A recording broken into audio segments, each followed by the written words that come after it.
A very warm welcome to all the dignitaries. Ladies and gentlemen, the convention has the honor of seeing the participation of senior representatives of gold miners, policymakers, retailers, bankers, analysts, among others from across the globe. This is truly a large and significant international conference where we share the opinion on the current status and challenges of the Indian bullion industry, both nationally and internationally. This also includes other concerned stakeholders or associations of the jewelry industry, where we will also share their valuable inputs and opinions.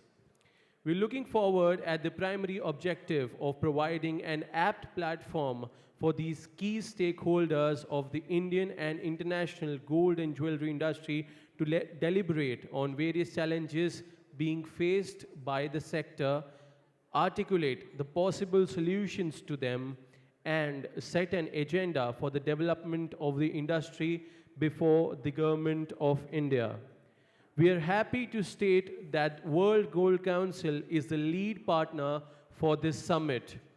Department of Commerce, Government of India, being the parent ministry, is actively cooperating into making this conference a huge success by achieving the objectives for which it is held. We have our distinguished dignitaries on stage. I request all of you to welcome them with a huge round of applause. Shri Pramod Kumar Agrawal, Chairman, GJEPC. Mrs. Rupa Dutta, Economic Advisor, Ministry of Commerce. Mr. Senthil Nathan, Deputy Secretary, Department of Commerce. Shri P.R. Soma Sundaram, Managing Director, India, World Gold Council. Mr. Ashok Seth, Regional Chairman, GJEPC. Shri K. Srinivasan, Convener, JPC. And Mr. Sabyasachi Ray, Executive Director, GJEPC. Now I request our Chairman, Mr. Pramod Kumar Agrawal, to please step ahead to give a floral bouquet welcome and felicitate Mrs. Rupa Dutta.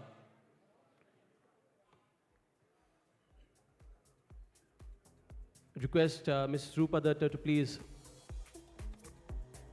step ahead.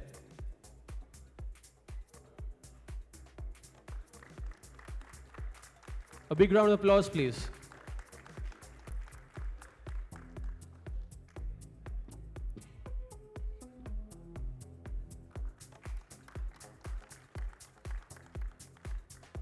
Thank you, sir. I request Mr. Soma Sundaram to felicitate Mr. Senthil Nathan, please. Ladies and gentlemen, can we have a huge round of applause for this momentous occasion, please?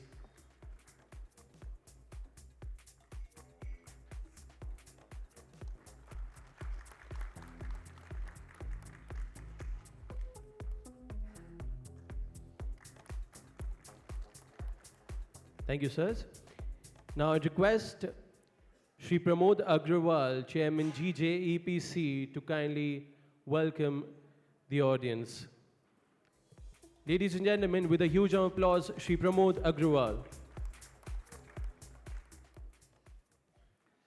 नमस्कार.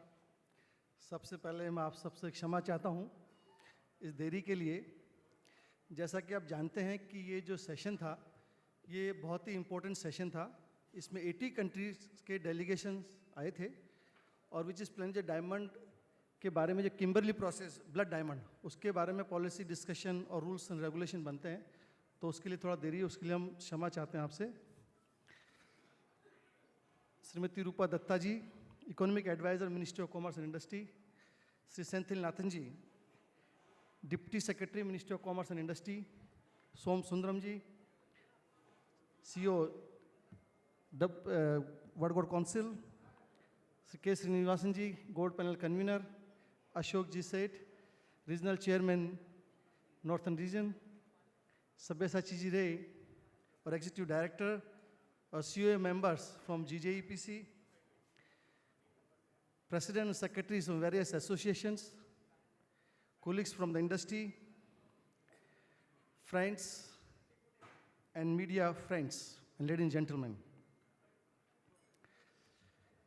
ये अपना तीसरा summit है और ये summit जो है ये हमारी इंडस्ट्री के लिए ये बहुत ही ज़रूरी हुआ है और इसका हमें बहुत आउटपुट मिला है। इसके लिए काउंसिल ने इसको कंटिन्यू हर साल करने का निर्णय लिया था। तो उसी क्रम में थर्ड जो है हमारा समिट है। Rupa Datta ji, I want to congratulate you for concluding continuous 5 days for your KP plenary session, and all afterwards you are giving us your valuable time for this gold summit. मैं ज़्यादा समय आपका नहीं लूँगा क्योंकि हमें काफ़ी देरी हुई शुरू करने में, तो हम डायरेक्ट पैनल में आएंगे। लेकिन मैं इतना बताना चाहूँगा कि अभी जो सरकार ने और रूपा दत्ता जी टीम, हमारे जो कॉमर्स सेक्रेटरी साहब हैं श्री अमनु बधावन जी, और डायनेमिक हमारे जो कॉमर्स मिनिस्टर श्री पीयूष गोयल जी, जो बहुत ही हम्बल और सीधे बोलने वाले इंसान हैं, काफ़ी हमारी पॉलिसी में बहुत चेंज आए हैं और उससे हमारे एक्सपोर्ट में बहुत बूस्ट मिलेगा और गवर्नमेंट इसमें बहुत काम कर रही है लगातार। और अभी जो हमारे डिस्कशंस होंगे उसके जो आउटपुट होंगे उसमें भी सरकार उस पर पुरजोर काम करेगी, हमें उसकी आशा है। और आपकी जानकारी के लिए मैं बता दूं, हमारे ऑनरेबल मिनिस्टर श्री पीयूष गोयल जी वो करीब 7:30 बजे यहाँ पर पधारेंगे इसके प्रोग्राम के लिए। तो हम अभी ज़्यादा न बोल के अपना ये सेशन हम शुरू करते हैं। धन्यवाद, thank you.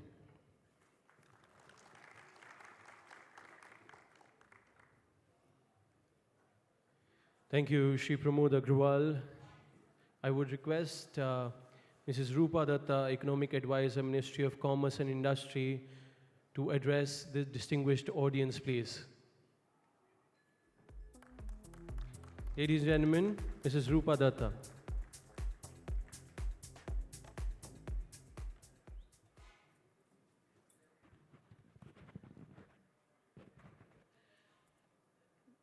Good evening, ladies and gentlemen. First, like Agrawal ji, I would also like to apologize because the KP process, which is a very critical part for preventing entry of conflict diamonds and which has representatives from 82 countries, there were a lot of discussions and the entire finalization of the process took a bit of longer time than we had anticipated. But thankfully, the session concluded on a very positive and happy note. For today's session, I would just like to say a few words before we start with all the panel discussions. Addressing Shri Pramod Agrawal ji, Chairman GJEPC, Shri Somasundaram, Managing Director, India World Gold Council, Shri K. Srinivasan, Convener Jewellery Panel, Shri Ashok Seth, Shri Sabyasachi Ray, my Deputy Secretary Senthil Nathan, and all others, ladies and gentlemen. The German jewellery industry has been contributing substantially to the economy of the country. The total exports from this sector was $40 billion last year, during the year 2018-19. And we sincerely and earnestly hope that this would increase at least by 10%, if not more, during this year. This contributes 12% to merchandise exports and employs 5 million people, mostly from the poorer and economically weaker groups. Indian government is well aware of the potential and importance of gems and jewellery industry to the country and has been taking several proactive steps for supporting this industry with trade-friendly policies in tune with the changing world business scenario. Being a 100% import-based industry, the only way exports can be increased is through enhancement of value addition through design. While we export a substantial amount of gold jewellery, India as a country now needs to focus on better designs, enhancement of the value of the product, focus more on export of handmade jewellery, and as I'm very fond of saying, we need to move up the global value chain. Ministry of Commerce and Industry, along with GJEPC, has been supporting this industry by providing boost to exports by setting up gem and jewellery institutes, common facility centers, labs, etc. I would just like to highlight a few policy measures which have been undertaken by government under guidance of our Honorable CIM. Some of these are that no IGST will be levied on gem and jewellery carried outside of the country for exhibition or consignment purposes. Introduction of a separate 8-digit HS code for lab-grown or synthetic diamonds for rough as well as polished. Expansion of the scope of ECIS by ECGC to banks lending for exports. And this is an encouraging step towards resolving the finance woes of the sector. And as all of you are aware, there are several steps also being taken to facilitate access of export credit for the exporters so that they have an easier availability and access to working capital, which will be a critical input for promoting exports. Restart of the replenishment scheme, reduction of GST rate from 5% to 1.5% on supply of job work services in relation to diamonds, GST rate reduction from 3% to 0.25% on cut and polished semi-precious stones, IGST exemption on imports of gold, silver, platinum so as to supply at nil GST to jewellery exporters. However, while a lot has been done, a lot more needs to be done to take this industry to the next level of growth. And the Department of Economic Affairs is working on several measures also for promoting this industry. And Department of Commerce is working in close collaboration with DEA to take steps for promoting this industry. Today, with all the key stakeholders from the national and international gold industry present here, I'm sure that these panel discussions and the suggestions and recommendations emerging thereby will help the industry to get more organized, more transparent, more accountable, and play a bigger role and have a bigger credibility in the international market. While concluding, I'd also like to say that while devising policies, we also need to promote the MSMEs who form a major part of the sector. Currently, we know MSMEs find it difficult to procure raw material, bank finance, and other benefits. We'll try and take all steps for the entire Government of India to promote MSMEs so that their products also gain a lot of credibility and recognition, and their incomes as well as exports increase. As I conclude, I hereby wish everybody a meaningful and successful India Gold and Jewellery Summit 2019. Thank you.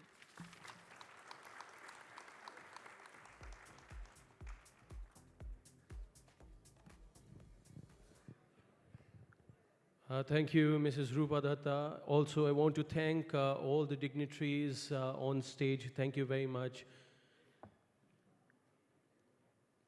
Ladies and gentlemen, now we move ahead. We have a session on the demand and supply scenario, presentation on retail gold insights, a world of opportunity by Mr. Alistair Hewitt, Director, Market Intelligence, World Gold Council. I request Mr. Alistair Hewitt to kindly come on the podium, please.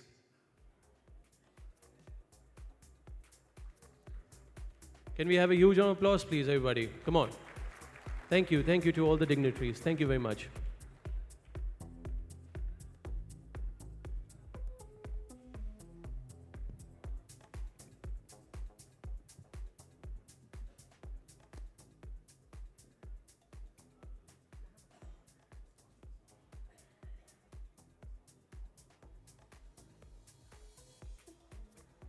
So I easily chose the hardest way to get up to the stage. I didn't see the steps there, so I came up that big step. Luckily, I'm incredibly tall and have long legs.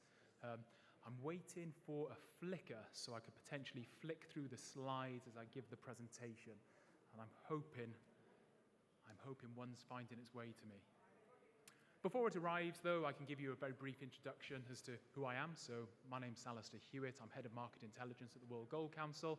And I'm absolutely delighted to have been invited to speak at such a prestigious event. So thank you very much for the kind invitation. This section is called supply and demand. And when we talk about supply and demand, and indeed when I talk about supply and demand, I'm often talking about who's buying and talking about how much they're buying. But rarely do we delve into why people are buying. Why do people like gold? And why do people think about gold the way they do? Why do some people buy gold? And if people aren't buying gold, why are they not buying gold? And that's the topic I want to focus on today. We've conducted a very significant piece of market research. We've surveyed over 18,000 people worldwide. We've spoken to people in India, in China, in Russia, in Germany, in the US and Canada. We've got a huge data set. And within that data set, we've got some fantastic insights. And as soon as my flicker arrives, I will start running you through the fantastic insights. Thank you very much.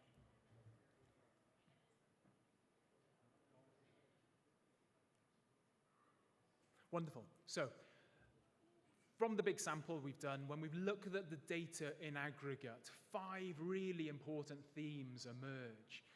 And those are the themes I want to talk about today. So the first is around the world, consumers, people who buy jewelry, retail investors have a huge amount of confidence in gold. They trust gold to protect their wealth.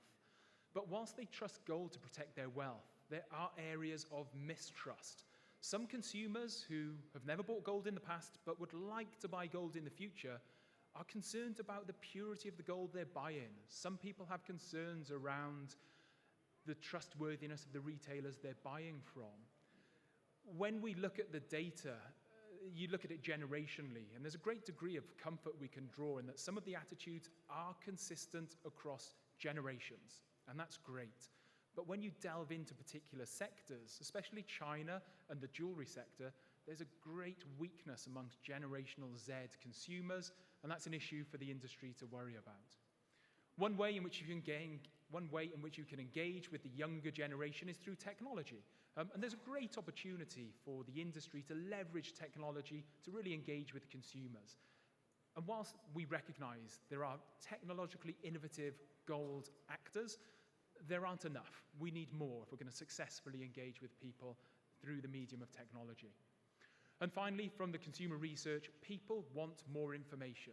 For that group of people who've never bought in the past but would like to buy in the future, they want to understand more about what drives the gold price. They want to understand more about how they can go out and buy gold. So there's a big educational and a knowledge gap that we can address. So taking a step back, what does the consumer survey reveal in terms of gold ownership globally? And the 18,000 was broken into 2 strands. We had 12,000 on retail investment, and we had 6,000 on jewelry.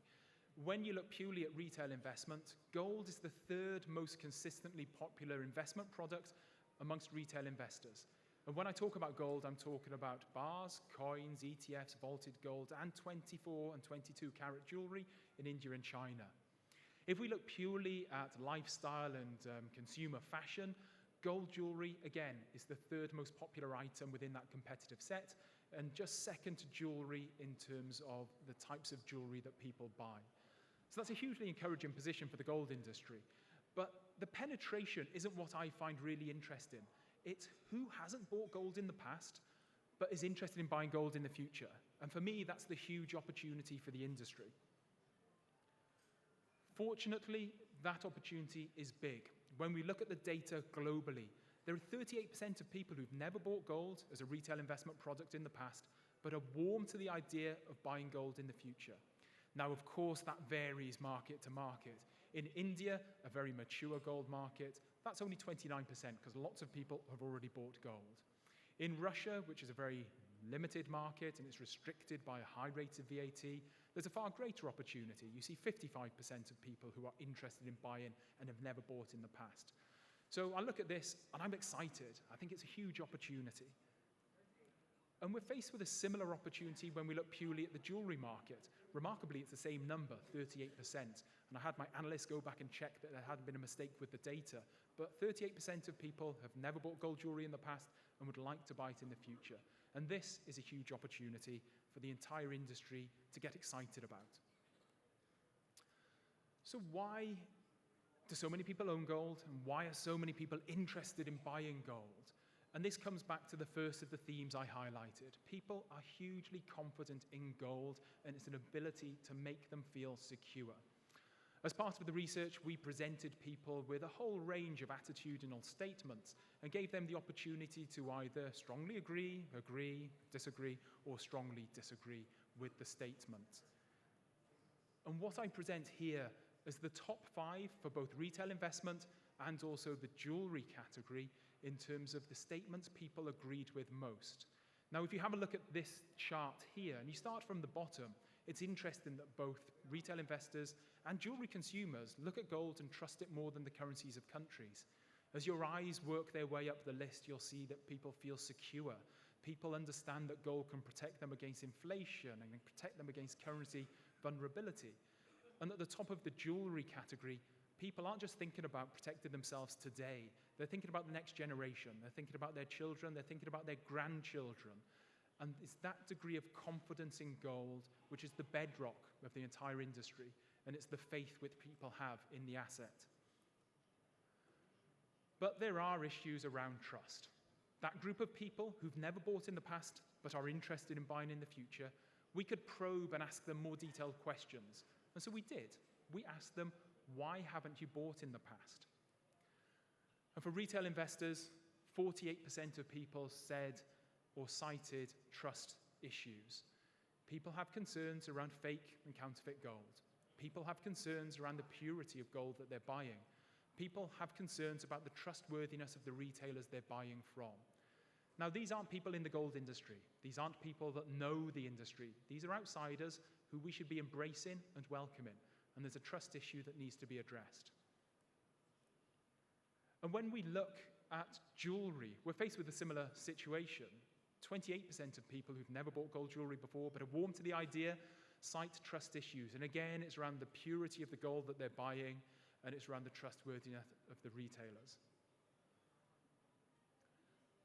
When we look at the attitudes generationally, as I said earlier, we can draw comfort that in some sectors, attitudes across generations are remarkably resilient and remarkably consistent. So if we look at retail investors, and this is that 12,000 sample in India, China, Russia, Germany, the US and Canada, 61% of people trust gold more than the currencies of countries. And then as you look at it through different age groups, there's a remarkable consistency. 56% of the youngsters believe in that statement and agree with that statement, and 56% of people aged between 55 and 65 similarly agree with that statement. And that's comforting for the industry to know that gold resonates to a similar degree across generations. But as I said earlier, there are causes for concerns within the jewellery category, particularly with Generation Z consumers. So if you have a look at the left-hand side of this chart, as a whole, Generation Z consumers are more likely to say than their grandparents and their parents. They're more likely to say that owning gold feels ostentatious. They're more likely to say that none of their friends owned gold. And they're more likely to say they're less likely to say gold brings back happy memories. And that's not a specific challenge for India. That's a global issue.